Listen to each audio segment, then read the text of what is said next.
Welcome to Dublin and the Guinness Storehouse in the heart of the city. I'm Rick O'Shea and I'm here to bring you the winner of the 2020 International Dublin Literary Award. We're thrilled to be broadcasting today from the Gravity Bar at the Guinness Storehouse in Dublin, 43 metres above ground level and in front of Dublin's very best view.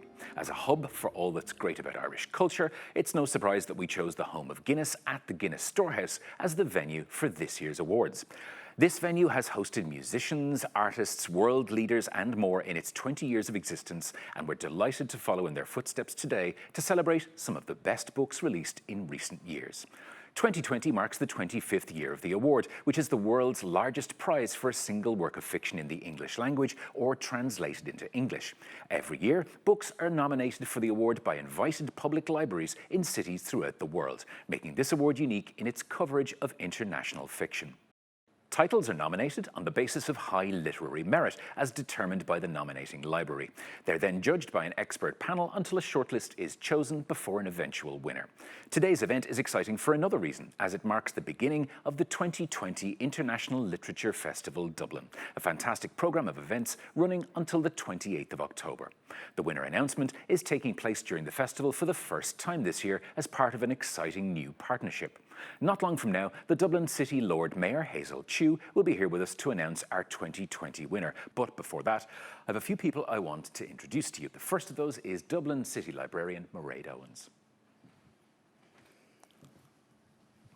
Mairead, firstly, thanks for joining us in these strange circumstances, and maybe that's where we'll start. Tell us a little bit about this year's prize, about the process and about how it's been different from obviously every other year that the prize has happened. 2020 has been a challenging year for all of us, and I suppose especially those working in the cultural sphere, because it is about bringing people together, giving people a chance to come and experience, whether it's a piece of music or a reading or meeting your favourite author.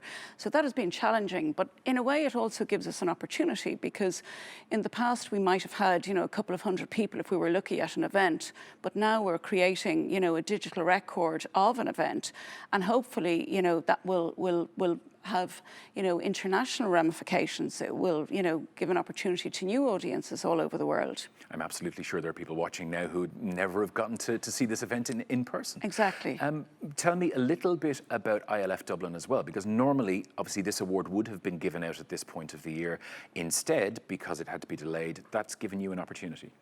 So the International Dublin Literary Award is a very special commitment from Dublin City Council to the arts, to books, reading, literature. But this year, because of COVID, we had to, I suppose, reinvent the award, reinvent how we do things, the proceedings. So we're very fortunate to have the opportunity to work in partnership with ILFD. So I suppose it gave us a chance to reimagine the way we do things and talk with colleagues and a new way of looking at the celebration of books and reading and literature. So it's actually been a really good experience, I think, for us and for the city. For those people who maybe aren't aware of it, tell us a little something about the process as to how a long list becomes a short list, becomes a winner, because when it comes to this award, it's quite unusual. Okay, so the award is really supported by librarians all over the world. It's an international award, and every year librarians have the opportunity to vote on their favourite book. So we would have votes from New Zealand, South America, all over Europe. And last year, for instance, as you know, it was one librarian in Bruges in Belgium who actually recommended Idaho by Emily Ruskovich. So it's amazing to think that, the impact that, the choice of a librarian in Bruges, now it had to come through the recommended reading list and the judges had to decide that it was the winning book. But, hopefully that award has changed Emily's life. It has given her the opportunity to go away and, I suppose, time out to read and think about writing and, what she might do in the future. Because I think it's hard to underplay just the difference that the prize here, the €100,000, can make in the life of an author. It can literally be career changing. Yeah. So this is the largest literary award in the entire world. It's international in spirit. And I think it puts Dublin on a different platform. We are a really special capital city. We are a UNESCO City of Literature. And here we are supporting books and reading all over the world. But the award gives an author, one hopes, just that little bit of flexibility to spend more time on their craft, take time out from their day job, because being a writer is difficult, it's a slog. So it's recognition of, I suppose, where a writer has come from and where they're going in the future. Maybe just before we finish, I want to talk about judges, because the judging part of this process is a very, very tough one. I've been through similar processes myself elsewhere before. When it comes to this, and when it comes to the nature of the judges that you choose, how does that happen? Who are you looking for in terms of breadth of experience? So the judges, again, truly international in spirit. They come from all over the world. They're generally people that have a passion and a love for books and reading. They may be writers themselves, critics, academics, teachers. And this year we had 156 books on the shortlist. So quite a performance from the judges to try and whittle that down to the last 10, and doing it remotely. In previous years, they'd have had opportunities to come to the city and meet as a group, and that just wasn't possible. But we're very fortunate. Professor Chris Morash from Trinity was our judging chair this year, and Chris just, I suppose, took the bull by the horns and worked with and through colleagues all over the world, and came up with the result. And I think perhaps, given that in the normal run of things, we would have a ceremony and each of those judges would be given the opportunity to be thanked in person, because so many of them live outside Ireland, that can't happen this year. So perhaps it is worth at least name-checking Zoe Strachan, Niall McMonigal, Cathy Renson-Brink, Yannick Garcia, Srila Ghosh and Chris Morash as well for the work that they've done. Mairead, thank you for talking to us. Thanks very much, Rick. And now I want to introduce you to another very important person who's connected with this award. That is the chair of our very busy judging panel, Professor Chris Morash of Trinity College Dublin. Welcome to the Guinness Storehouse. Thank you so much for joining us here. Tell us a little bit, maybe to begin with, about the judging process itself, about that long list that you and your fellow judges start with, and how you start to, in some way, bring that into something manageable. Well, I suppose it is a long list. There are 156 books on the long list. And when you're a judge and those crates of books start arriving in the door, it's a frightening prospect. Really what you have to do is you have to start to try and whittle it down. So you start looking at books and you start asking yourself the question, not so much, is this a good book? Because if it's on the long list, somebody thought it was a good book, and it is a good book. But is this a book that's going to be on the short list? And so you start reading as much as you need to read to answer that question. And all the judges work individually. And then one weekend in November, we sequester ourselves in a Dublin hotel. We probably won't be doing this year, but this is what we did last year. And we basically whittled that long list of 156 down to a kind of what I'd call a long short list. Maybe 40, 25 or so books, whittled it down to that number. And all those are books that we could answer to some degree, yes, I could see this on the short list. So it involves really judges just, reading as much as they need to read to make that call. I think what's interesting about the judging process for this particular award is, and I've been through this elsewhere, where you have long lists of books, but it's divided up amongst individual judges, so nobody has to read absolutely everything. Whereas for you and your fellow judges, you did. And then you had to end up coming down to that shortlisting process. How much time does that take up across the course of a judging set of months? It takes a long time. I mean, there are some judges who read every book in its entirety. There have been judges who have done that. I think most what they would do is you would read maybe 50, 60 pages. And if you at that point think, yes, this could be on the short list, you put it to one side and then you read the whole thing. If by that 50, 60 pages in you think to yourself, this is good, but it's not going to be on the short list, then you have the discussion with the other judges. And if they all agree, then that goes off to one side. It's difficult because they're all good books, because what makes this award unique is that these books are all nominated by libraries all around the world. So librarians, their readers have all thought, I like this book means something to me. So these books that all have had a certain sense of judging already happen before they arrive to the judging panel. How hard was it for you and your fellow judges to eventually come to the shortlist that we have here?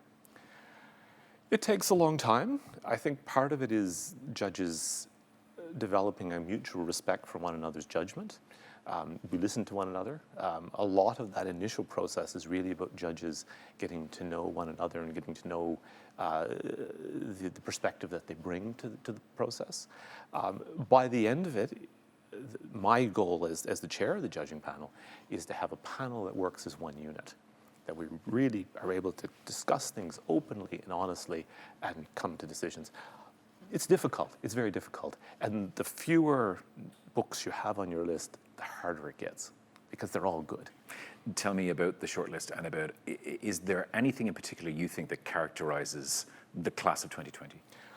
What I find fascinating about this shortlist is one of the things I was adamant about when in terms of chairing this, was that we weren't going for any sort of quota, we weren't going for any sort of profile, we weren't looking for a particular gender or ethnic profile in terms of who was going to be on the shortlist. What we end up with is a shortlist where out of 10 books, 8 are by women, 4 of those 8 of women are color, and of the 2 men, one's a gay man and one's Native American. So there's not a single kind of white heterosexual male on the long list or the short list. And we didn't try to do that. We just said, what are the best books? And that's what we ended up with. That's what happened this year with a level playing field. That's right. Yeah. You are going to remind us again, perhaps briefly, about all of the books on the short list, if you don't mind. Yes. Okay. First on the list is Pat Barker's Silence of the Girls. Fascinating take on the Trojan Wars. This is the Trojan War, and this characterizes the list this year. This is a story of the Trojan War told from the perspective of a woman who's there in the battlefield. People will know Pat Barker from novels like Regeneration and The Ghost Road. She writes battle scenes excruciatingly well. The next one on the list is, and we're going alphabetically here, is Anna Burns' Milkman. This is a fascinating novel set in a kind of fictionalized Belfast. When you have a novel that starts off with the line, the day that somebody shot me in the breast, you're in a very different world. She really captures that sense of an enclosed world. And even though it's set within a very particular Irish context, it's a very universal story. And this, of course, won the Booker. And this is, again, a characteristic. Some of the novels here have won prizes elsewhere. Some are first-time novels, like our next novel. This is Disoriental by Negar Javadi. This is her very first novel. An Iranian woman, young Iranian woman, she lives in Paris. And this tells a kind of multi-generational story, going right back to her grandfather, who lived in the sort of the mountains of Iran and had a harem. And her father was an intellectual who opposed both the Shah and the Ayatollah, and they end up in exile in Paris. Fascinating story, first-time novel, translated from the French. Next novel is Washington Black by Ezzy Yadigan. Ezzy Yadigan is a Canadian novelist. She lives in British Columbia. Again, this is a novel that takes a story we think we know and turns it around by telling it from a different perspective. It's like those classic adventure novels where people sail around the world in hot air balloons and end up in the Arctic and end up in Morocco, except the perspective here is that of a young slave boy. So it starts off in a plantation and then goes around the world. So it has all the pleasures of the kind of classic adventure novel, but with that switch in perspective. Our next novel is An American Marriage by Tiara Jones. Tiara Jones is an African-American writer from Atlanta. This won the Women's Book Prize, the same prize that Maggie O'Farrell won this year for Hamnet. And again, we don't pay attention to that when we're judging. This is one thing I would say to the judges, put it out of your head. Doesn't matter what this has won before. In this case, this has won something. This is very topical. It's a story of an African-American couple where the husband is falsely accused of something, and it's what happens to the marriage. Very, very powerful piece of work. Next novel is History of Violence by Edouard Louis. Edouard Louis is a kind of classic kind of French intellectual in a way. He's a working class gay man who wrote or edited a book on the sociologist Pierre Bourdieu, published a manifesto on the front page of Le Monde, calling for a new kind of left perspective on the rise of right-wing populism.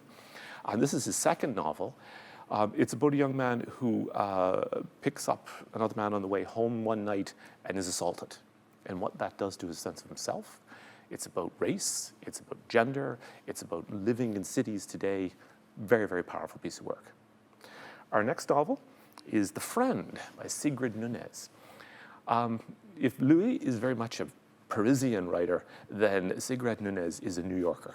She writes for The New Yorker, she writes for The New York Times, she's very much part of that literary world, and it's about a New York writer who has a friend who dies and leaves her his Great Dane. So the friend of the novel is this dog. So if you're a dog lover, it's a great book, but it's also a novel about literary worlds, writing, creativity, mourning. It's a wonderful novel. Next novel on the list is There by Tommy Orange. This is one of the things that this prize does. It brings out these novels that you perhaps would not have encountered before. Tommy Orange is a member of the Cheyenne and Arapaho tribes in the southwest of the United States. He's a Native American writer. This novel is about what he calls urban Indians, about Native Americans who have moved to the cities, in this case Oakland. It uses kind of a crime thriller structure, but again, by changing the perspective, just as we saw with the Pat Barker novel or with Washington Black, that change in perspective changes the way we see this novel. Really, really interesting and kind of a novel that would change the way you see things. Mm-hmm. And then second last on the list is All the Lives You Never Lived. This is Anuradha Roy, Indian writer. This is, again, one of these multi-generational stories. It was longlisted for the Walter Scott Award, which is for historical fiction. It takes us from India to Dutch-held Bali in the 1930s, but through the story of a family, that kind of personal sort of focus. And then the final novel on the list is Olga Tokarczuk.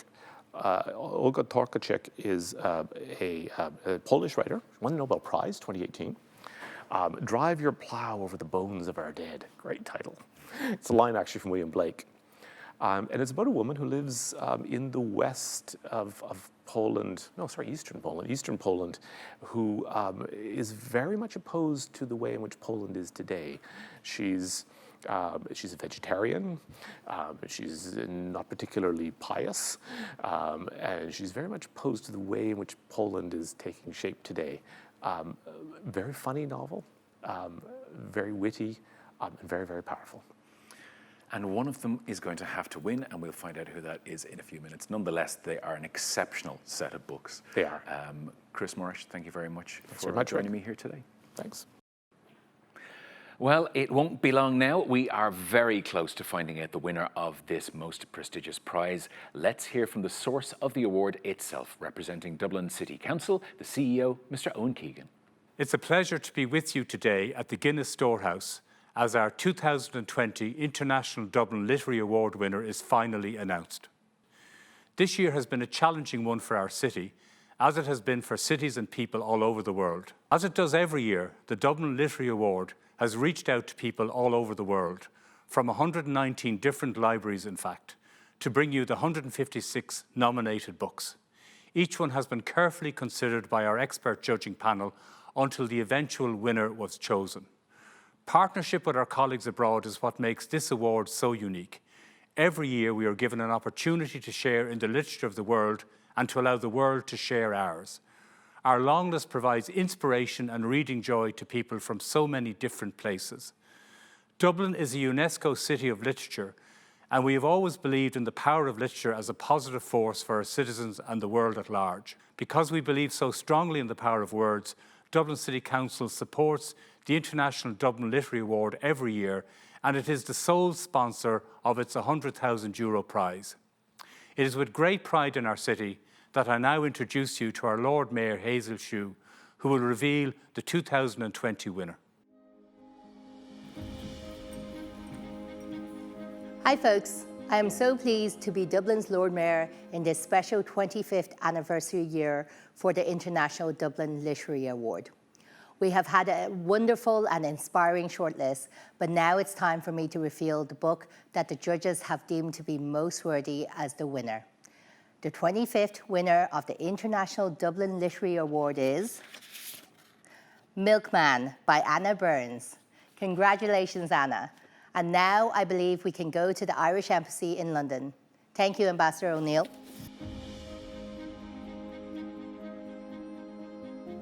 Thank you very much, Lord Mayor. Ladies and gentlemen, welcome to the Embassy of Ireland in London. Céad Míle Fáil Siaróibh go léir. It is an honour to present the 2020 International Dublin Literary Award to this year's winner, Anna Burns. Since its publication in 2018, Anna's novel Milkman has been critically acclaimed internationally. As we know from the many nominations it has received from libraries around the world, it has also been very warmly welcomed and received by thousands of readers. One reviewer referred to Milkman as original, funny, disarmingly oblique and unique, and its readers clearly welcomed and embraced that originality and uniqueness. Given its history and the calibre of previous winners, the International Dublin Literary Award is also clearly unique, and Dublin City Council deserve immense credit for their patronage of this award. In its 25th year, it is wonderful to have the award presented again to an Irish author.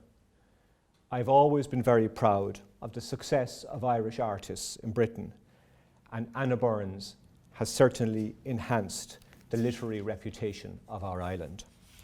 So Anna, I extend to you my warmest congratulations and present to you this most prestigious prize, the 2020 International Dublin Literary Award. Cógardachas.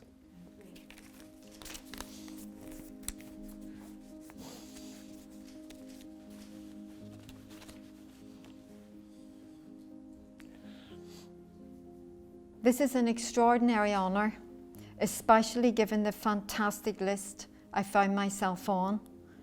I thank the Lord Mayor, Hazel Chu, and Dublin City Council for being the patron and the hosts of this generous award.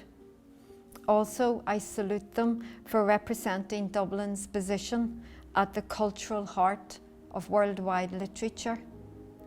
I thank the judges for bestowing this accolade upon me, and I thank too Mr. Adrian O'Neill, the Irish Ambassador, for inviting me today to the Irish Embassy in London and for presenting me with this momentous award. Not least, certainly not least, I thank Mairead Owens, Dublin City Head Librarian, as well as the public libraries who nominated my book, and all libraries throughout the world who take part in this celebration of world literature. For those libraries that don't take part or aren't able to, I thank you anyway, because you're a library and you exist. Libraries have always been important to me. I have prominent memories of my childhood Saturdays when I would go to the library with my aunt and we'd make good on our tickets, and oftentimes not just our own or even our own. There seemed to be a black market in library tickets when I was growing up. No one seemed to have their own, yet managed to go into the building with about 3 to 5 cards and come out with about 9 to 15 books. So I thank too the lovely Old Park Library in North Belfast and the Central Library in downtown Belfast, not just for playing a huge role in my reading life, but for letting everybody away with being a different person from whom their library cards that week were saying they were. Libraries are good sports, and to go from being a wee girl haggling over library cards with my siblings, my friends, neighbours, my parents and my aunt, to be standing here today receiving this award is phenomenal for me, and I thank you all again for this great honour. Thank you. 2020 has given us an immensely deserving winner, and may I add my own huge congratulations to Anna Burns. Please do check out dublinliteraryaward.ie for links to a podcast with our winner, and remember the book is, of course, available to borrow from your local library if you're resident in Ireland, and certainly is internationally available too, including in many translations. Thanks again to all of our contributors, especially to our colleagues in the Irish Embassy London, and of course to our wonderful friends here at the Guinness Storehouse who made us to welcome this morning. Please do come and visit us in Dublin when you can, but for now, it's goodbye from Dublin and goodbye from me.